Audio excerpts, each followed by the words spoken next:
Luisa Picarreta se presenta con el libro de cielo. El libro de cielo es ella, ¿sí?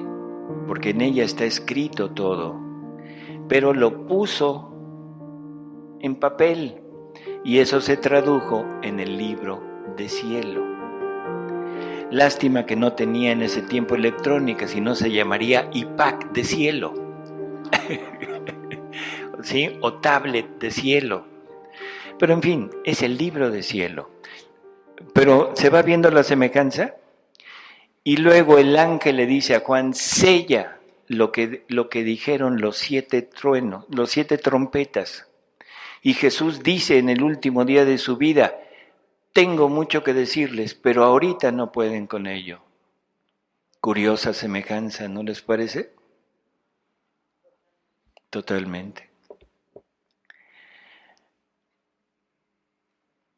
Dice, cuando se oiga la voz del 7º ángel, será consumado el misterio de Dios.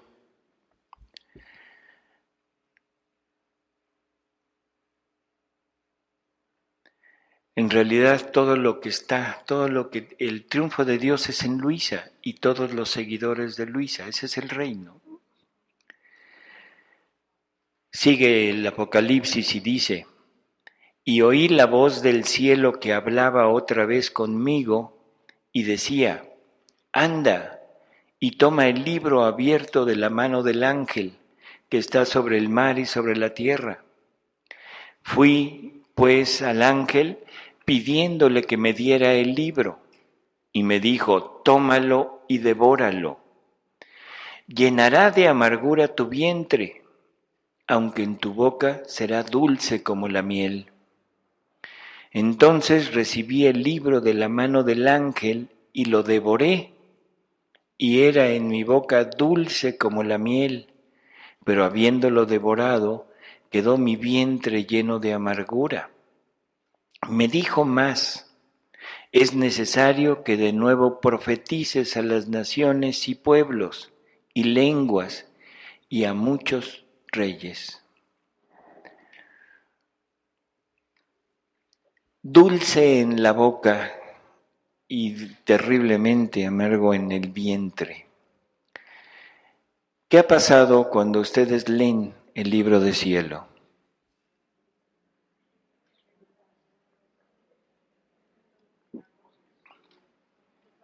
¿No es dulcísimo? Y nos sigue llamando para seguirlo comiendo. Pero cuando empezamos a conocer, cuando empezamos a entender lo que tiene, qué amargura nos da todo lo que hemos hecho. Qué amargura. Ahora siento realmente por Jesús una compasión inmensa por todo lo que ha pasado, por todo lo que yo he hecho, porque me está descubriendo la verdad. ¿Sí? Me está descubriendo la verdad.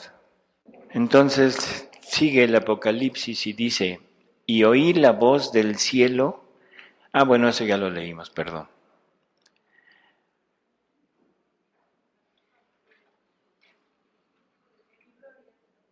Uh-huh. Por eso, o sea, el librito que se come San Juan es un libro muy dulce a la boca, pero que le va a amargar el vientre. La criatura cuando se come el libro de cielo es dulce a la boca, pero nos amarga al momento de empezar a entender qué somos, quién es Jesús, qué hemos hecho nosotros, qué ha hecho Jesús, y nos amarga cuando vemos la realidad, pero la realidad vista desde la perspectiva de Dios. Esa realidad que está allá afuera, ahora la veo desde la perspectiva de Dios, y eso es amargo. No estoy diciendo que sea el libro de cielo, pero digo que es muy curiosa la semejanza que hay entre una y otra. Después de esto, vamos a ver, esta es una semblanza. Ahí es el triunfo de Dios, ya sabemos que el triunfo de Dios tiene que permanecer y ese triunfo de Dios no puede ser otro más que su reino. Bueno, ahora, estoy leyendo esto.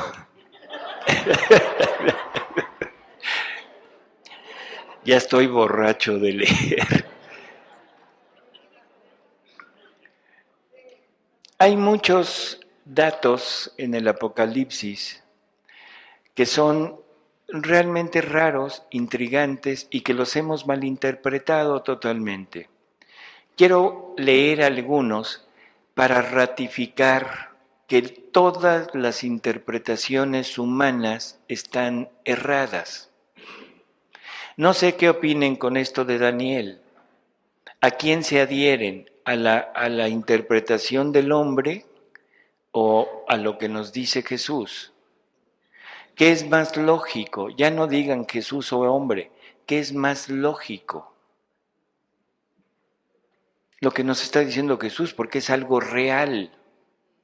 Y es algo que termina tal y como termina el sueño de Daniel. No termina allá con Alejandro Magno. Termina con el triunfo de Dios. Y después de Alejandro Magno, creo que el triunfo de Dios todavía está muy lejos. ¿Sí? Entonces es más lógico la parte que nos está dando Jesús. Bueno, ya vimos que eso está chueco. Si fuimos siguiendo estas semejanzas con el Apocalipsis y tratamos de leer alguna interpretación del Apocalipsis, veremos que están totalmente también diferentes. Aquí nos está dando una interpretación muy semejante a esto de Daniel y muy semejante a Luisa. Eso es interesante. Cómo las figuras que pone en esas profecías se van de algún modo haciendo realidad en Luisa Picarreta. También es simplemente para pensarlo. Entonces vamos a seguir viendo ciertas cosas que hay en este libro del Apocalipsis y que se han malinterpretado. Una de las dos cosas que dice el Apocalipsis es los dos testigos, ¿se acuerdan?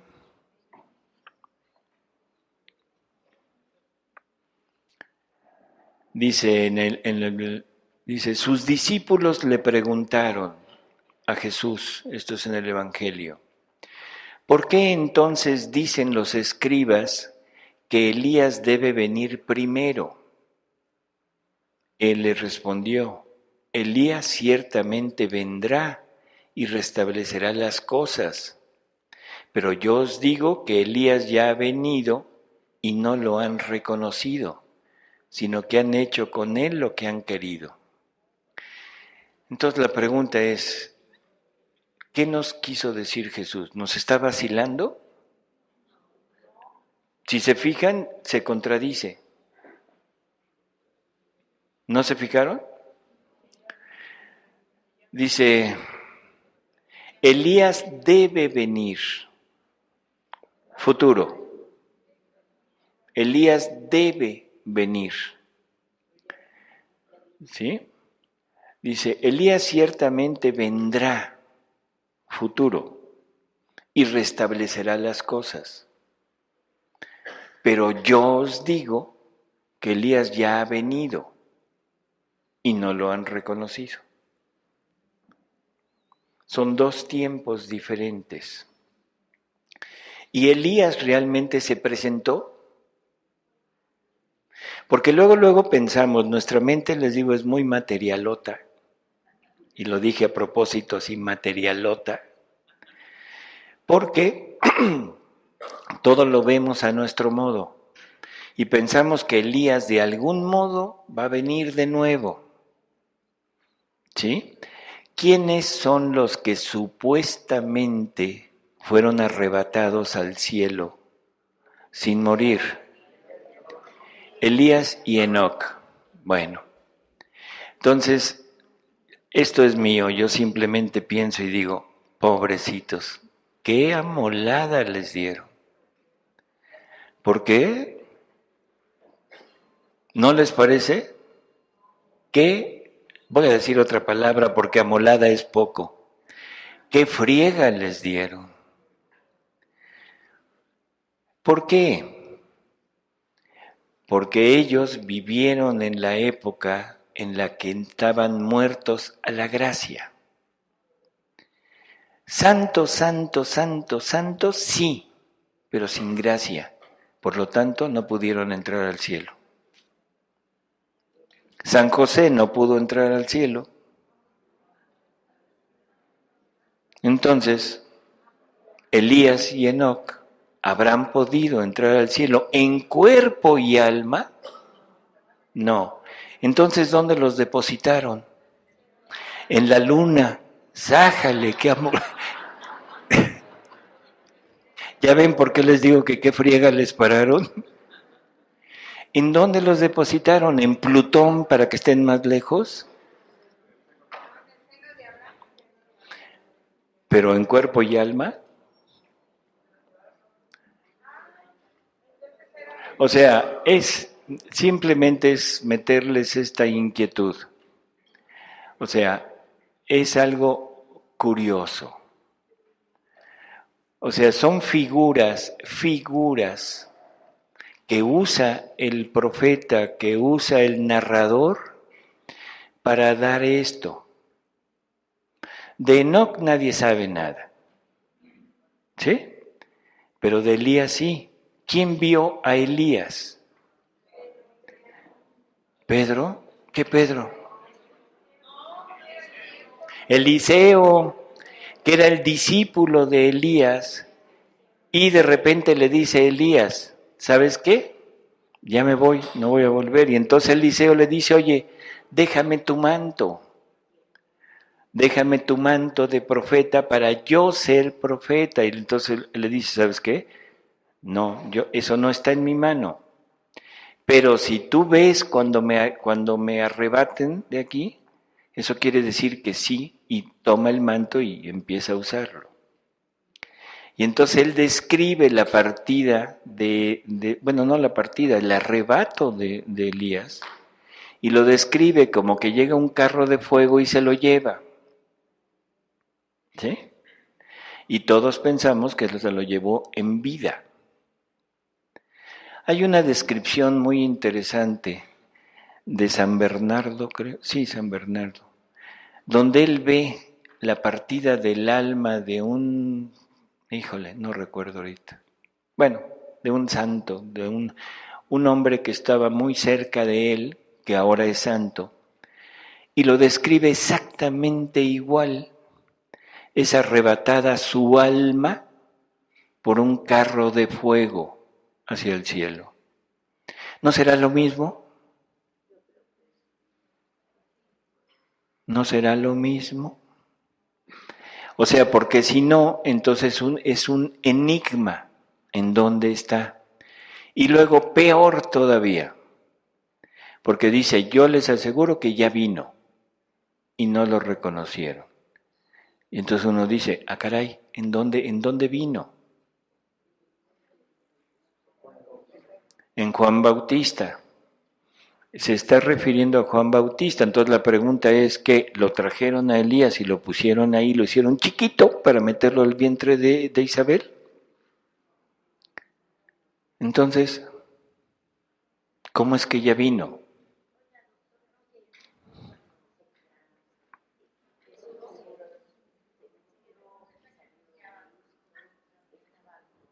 Sí, pero ese no es el momento en el que se refiere a Juan Bautista. No, lo que vino es el espíritu de Elías. Y eso no está hablando de reencarnación. ¿De acuerdo? ¿Qué pasa cuando decimos el espíritu masónico?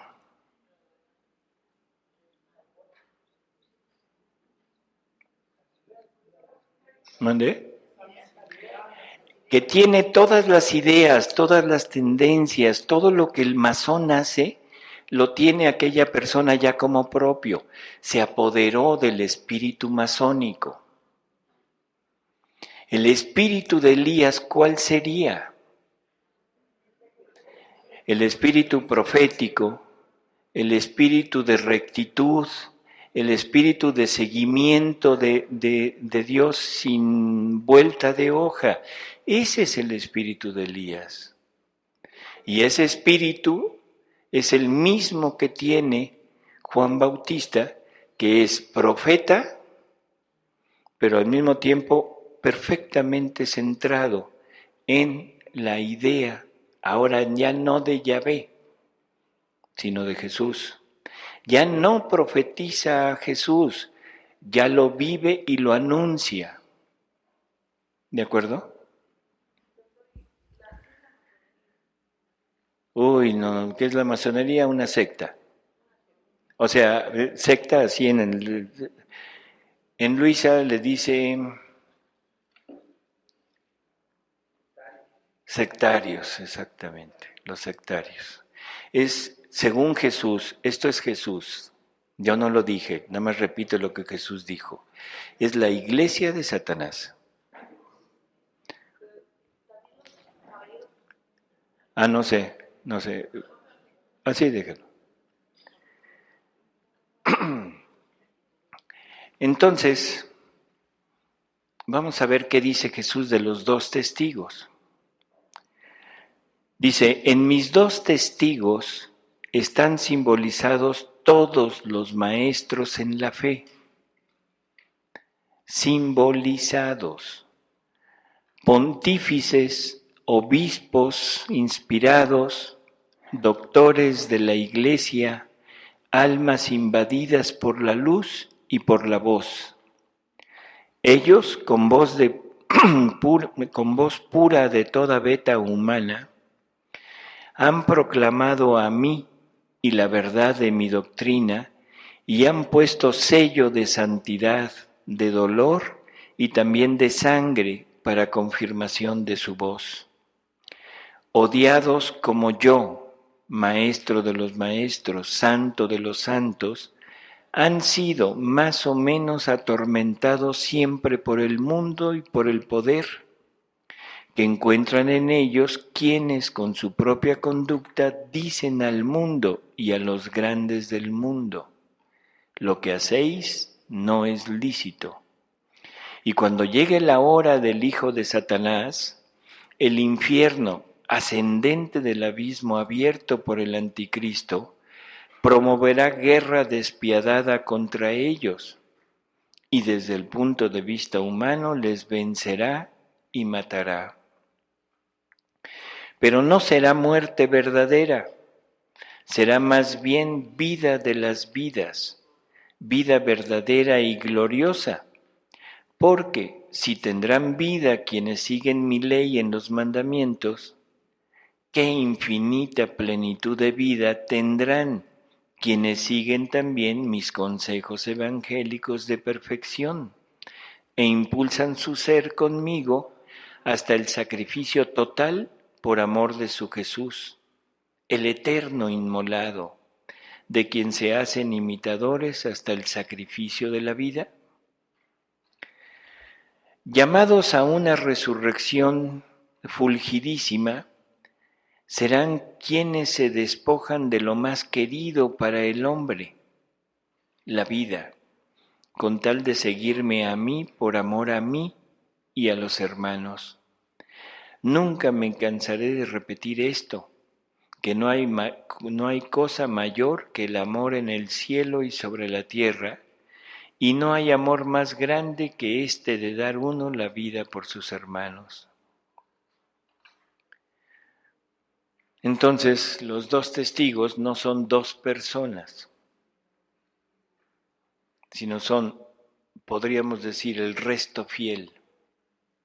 Un resto fiel tanto de la jerarquía como un resto fiel dentro de los laicos, de nosotros, que por seguir fieles a Jesús, por seguirlo a Él, estarán ofreciendo su vida, ¿sí? Y el anticristo los matará.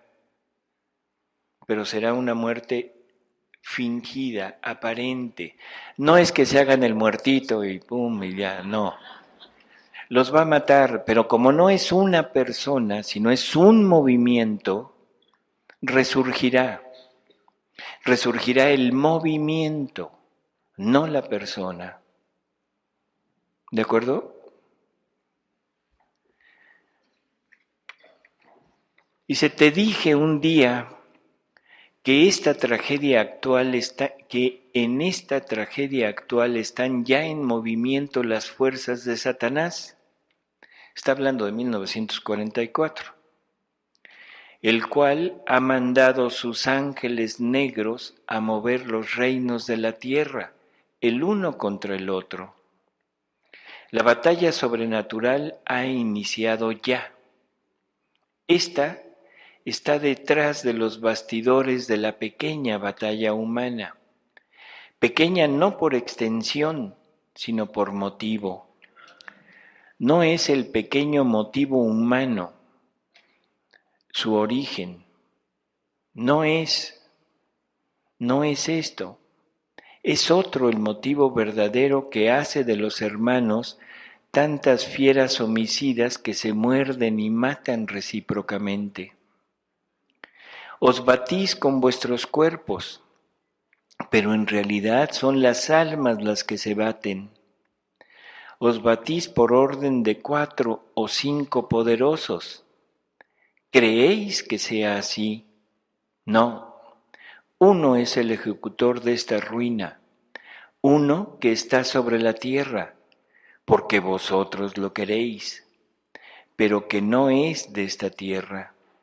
Satanás es quien mueve los hilos de esta carnicería en la que, más que los cuerpos, son las almas las que mueren. Creo que muy claro queda, ¿no? En estos precursores del anticristo de los que he hablado, es muy notorio un pequeño parrafito en donde pone a Hitler como uno de los más grandes ayudantes del anticristo. Vamos a leerlo. No lo nombra, no dice Hitler, pero es muy, muy fácil descubrirlo. Dice, esta Segunda Guerra Mundial, 1944, es una de las batallas iniciales. El reino del anticristo tiene necesidad de un cemento hecho de sangre y de odio para consolidarse. Y vosotros, que ya no sabéis amar, os tomáis la obligación de servirlo y os matáis recíprocamente, y maldecís a quien no tiene culpa de vuestro mal, a Dios, quien lucha con sus ángeles para tutelar lo que es suyo, la fe en el corazón de los cristianos, la bondad en el corazón de los buenos. Si yo no soy quien hace la selección, por ahora, sois vosotros quienes os seleccionáis espontáneamente, quienes a pesar del horror saben entender que Dios es siempre Dios, o sea, bondad y justicia, y que la salvación está en el seguir la ley de Dios, se separan de los que niegan estas verdades. Los primeros ascienden al encuentro de la luz, los otros precipitan hacia las tinieblas. Verdaderamente Satanás tiende con sus demonios a hacer una segunda escalada al cielo, pero rechazado por mi arcángel, precipita sobre la tierra para vencer a Dios a través del corazón de sus hijos. Porque cada alma que se pierde es una derrota para Dios, y Satanás lo logra fácilmente, porque el corazón de los hombres ya no tiene más llama de espíritu, ya no tiene vida de espíritu, es un nudo de pecado en el que prospera la triple lujuria que mata el espíritu. Bienaventurados los que han vencido en virtud de la sangre del Cordero y han permanecido y permanecerán siempre fieles. Bienaventurados los que hayan rechazado a Satanás y a sus halagos y no se hayan preocupado de sus triunfos aparentes, de sus esfuerzos desatados en esta hora, que él sabe que es breve para su reino de maldición, y que permanezcan fieles a Cristo y a su iglesia desmembrada por la persecución anticristiana.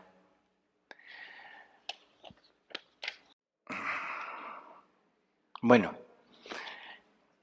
me falta ese párrafo, perdón, esa hoja, pero se debe haber quedado por ahí. Dice que en ese momento está alguien que está siendo el mayor aliado de Satanás y que está tratando de abolir su iglesia y crear la propia, en donde él se erigirá como rey, como Dios de todos los demás, y que va para ayuda de esto está Satanás con todos sus aliados, haciéndole guerra al hombre para lograr imponerse sobre todo el mundo. Si recordamos la historia de Hitler, Hitler estaba tratando de quitar la iglesia y estaba tratando de poner su propia iglesia. ¿Sí saben eso? ¿No? Bueno, esto es histórico, esto no es de Luisa ni de Valtorta, esto es historia. Entonces, se está refiriendo a Hitler como uno de los mayores aliados que tenía Satanás en ese tiempo y que lo está llevando al punto de querer quitar a la iglesia para erigir su propia iglesia.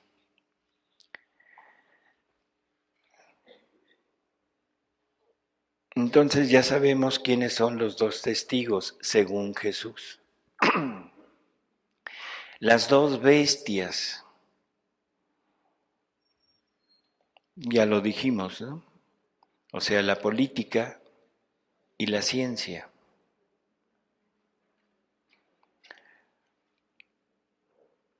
Dice, la primera bestia que sale del mar, que con voz de blasfemia hace proclamar a los engañados, ¿quién hay semejante a la bestia?, corresponde a Miguel, vencida y herida por éste en la batalla entre las tropas de Dios y las de Lucifer, al principio del tiempo, curada por Satanás, odia a muerte a Miguel y ama, si de amor puede hablarse entre los demonios, es mejor decir sumisión absoluta a Satanás, ministro fiel de su rey maldito, usa la inteligencia para dañar a la estirpe del hombre, criatura de Dios, y para servir a su amo.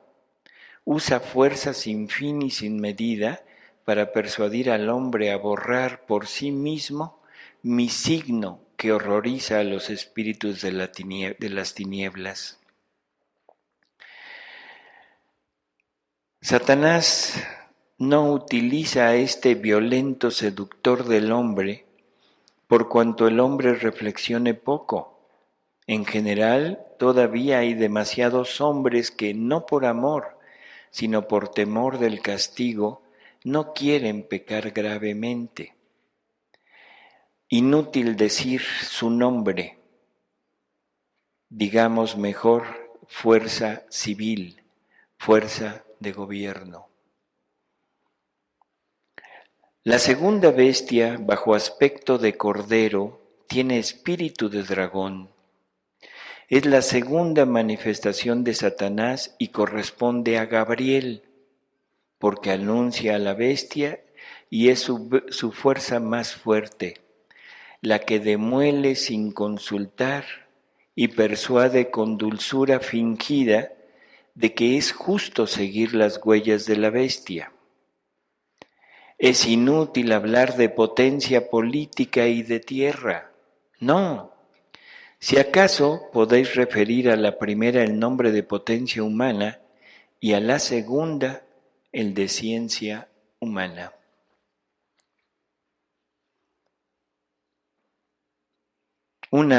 Solo una ciencia es necesaria, lo repetiré 1000 veces, conocer a Dios y servirle, conocerle en las cosas, verle en los acontecimientos y saber distinguirle a Él de su antagonista para no caer en perdición. En cambio, os preocupáis de aumentar el saber humano en detrimento del saber sobrehumano. Yo no condeno la ciencia, al contrario, me gusta que el hombre profundice con el saber los conocimientos que ha ido acumulando para poder comprender cada vez más y admiradme en mis obras. Os he dado la inteligencia para esto, pero debéis usarla para ver a Dios en la ley del astro, en la formación de la flor, en la concepción del ser, y no usar la inteligencia para violar la vida o negar al Creador. Racionalismo, humanismo, filosofismo, teosofismo, naturismo, clasicismo, darwinismo. Tenéis escuelas y doctrinas de todos los géneros y os preocupáis de todas, por cuanto la verdad esté muy pervertida o abolida en ellas. Solamente no queréis seguir y profundizar la escuela del cristianismo. Y esto es muy cierto, o sea, creo que es totalmente entendible. Todas las tendencias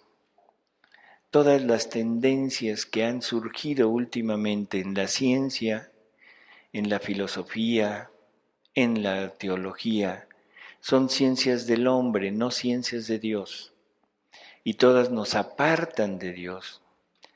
Si nos fijamos en la primera parte de esta lectura, ahorita que hicimos, parecería, cuando Dios dice que una sola ciencia es necesaria, conocer a Dios, parecería que nos está diciendo, no estudien todo lo demás. No. Después nos lo aclara, Él no está peleado con la ciencia, porque la ciencia es producto de la inteligencia humana y la inteligencia humana fue creada por Dios para descubrirlo a Él en las cosas creadas, para descubrir los pasos de Dios en toda la creación, para acercarnos a Él. ¿Sí? El problema es que quitamos a Dios y queremos interpretar las cosas creadas. Yo siempre he pensado, bueno, antes era yo libre pensador, por no decir ateo. Era libre pensador. Y la poquita fe que yo tenía de niño, lo que me educaron mis padres, me la quitaron total y absolutamente cuando entré a la facultad, a la Universidad Nacional Autónoma de México. ¿Sí? Bravo. O sea, ahí me quitaron toda la fe. Cuando yo salí de la facultad dije, Dios, no hombre, ¿qué te pasa? Sin embargo, cuando llega ese proceso de conversión en que Dios dice, ¿ya te hartaste de aquello? Ah, bueno, pues ahora le vente para acá y empieza uno con dudas y empieza uno a buscar y buscar y buscar. Cuando llegué a entender a Dios, de repente volteé hacia mí mismo y dije, pero qué, no puedo decir la palabra, qué bobo eres. Cómo esta maravilla, no me refiero a mí, así, sino cómo esta maravilla de cuerpo humano puede ser producto del caos. Si hay médicos aquí sabrán a lo que me estoy refiriendo, la complejidad enorme del funcionamiento del ser humano es prácticamente imposible el pensar que se pueda haber hecho solo. Y resulta increíble que el científico, mentes tan privilegiadas, de repente nos dicen eso. Y uno dice, híjole. Entonces llega uno con el científico y le dices, ¿qué crees, man? que estuve haciendo un experimento, agarré unas arenitas, unos silicones, no sé qué, un poquito de petróleo y todo, y lo bombardeé con rayos gamma y rayos beta, lo aventé al aire y mira lo que salió. ¿Eh? ¡Qué bárbaro! Y el científico va a decir, no seas tonto. ¿O no? Eso es producto de la ciencia humana. Y yo les pregunto, ¿será cierto? ¿Será cierto que esto es producto de la ciencia humana? Dios puso en la materia ciertas cualidades que el hombre tiene que ir descubriendo para irse semejando, para ir entendiendo a Dios. Un ejemplo que siempre les pongo es el teléfono celular. O sea, todos tienen teléfono, o casi todos. ¿Qué es el teléfono celular? No, pero referido a Dios. ¿Qué me demuestra de Dios un teléfono celular? Su omnipresencia. Yo agarro ahorita el teléfono, marco unos numeritos y de repente me dicen, dije, híjole, me equivoqué, marqué a China.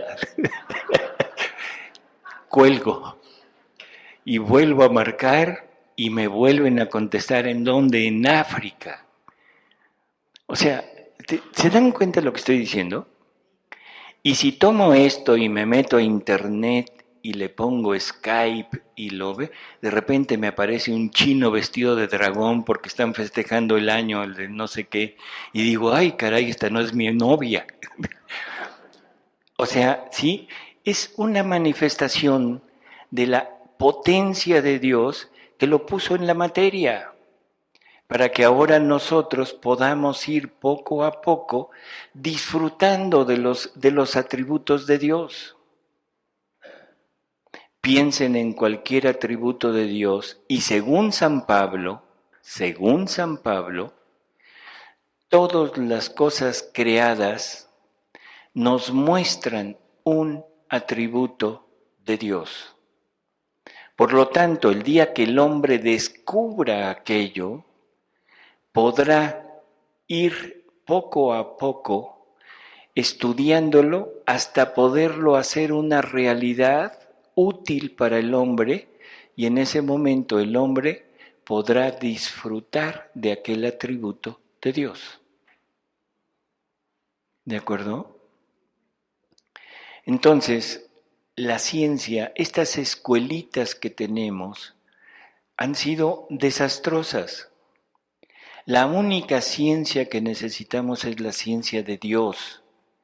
Y con Dios en mi mente voy a estudiar al hombre, voy a decir, qué maravilla, qué inteligencia de Dios. Con Dios en la mente voy a estudiar el universo, voy a decir, qué orden hay en Dios. Pero el hombre lo ha usado al revés, para negar a Dios. Ahora el hombre está haciendo exactamente lo que hizo Satanás. ¿Cuál fue el pecado de Satanás? Estaba tan lleno de dones, tan lleno de cosas que le habían sido dado, de semejanza de Dios, que se vio a sí mismo y también dijo, híjole, qué maravilla. Pero ese sí en el otro sentido, ¿no? Qué maravilla soy. No, yo no necesito aquel. No necesito aquel, yo me basto. Yo me basto. Y eso es lo que estamos haciendo nosotros. En la medida que vamos investigando, que vamos teniendo cosas, que vamos descubriendo los pasos de Dios en la creación, nos vamos creyendo algo. Y ahora ya nos creemos, ¿qué?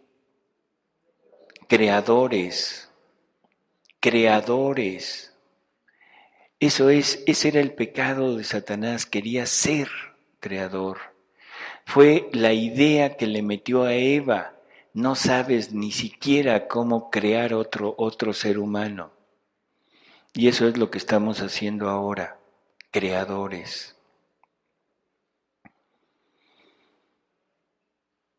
Racionalismo, humanismo, filosofismo, teosofismo, naturismo, clasicismo, darwinismo. Solamente no queréis seguir y profundizar la escuela del cristianismo. ¿Y por qué? Nos da una respuesta perfecta. Resistencia natural. Porque profundizando en la cultura religiosa, estaríais obligado o a seguir la ley y no lo queréis hacer, o a confesar abiertamente que queréis pisotear la ley y tampoco queréis hacer esto. Por ello, no queréis haceros doctos en la ciencia sobrenatural. Creo que es... Buscad la verdadera sabiduría y comprenderéis cómo debe comprenderse la ciencia. El verdadero sabio sabe no sólo lo cognoscible humano, sino que sabe la cosa más difícil, dominarse a sí mismo en las pasiones de la carne y hacer de su parte inferior el pedestal para alzar su alma y lanzar el espíritu hacia los cielos. Al encuentro conmigo, que vengo y estoy en cada cosa, y deseo ser el verdadero y santo maestro de mis hermanos.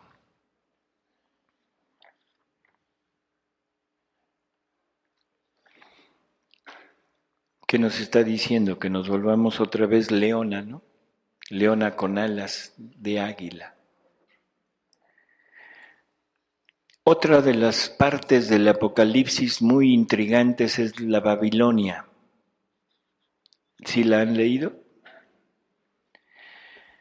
Dice María Valtorta, ¿no? Ahora te tomo de la mano para conducirte al punto más oscuro del libro de Juan. Los comentaristas del mismo han agotado su capacidad en muchas deducciones para explicar a sí mismos y a las muchedumbres quién será la gran Babilonia. Con visión humana a la que las sacudidas producidas por acontecimientos deseados o por acontecimientos sucedidos no es ajena. Han dado el nombre de Babilonia a muchas cosas.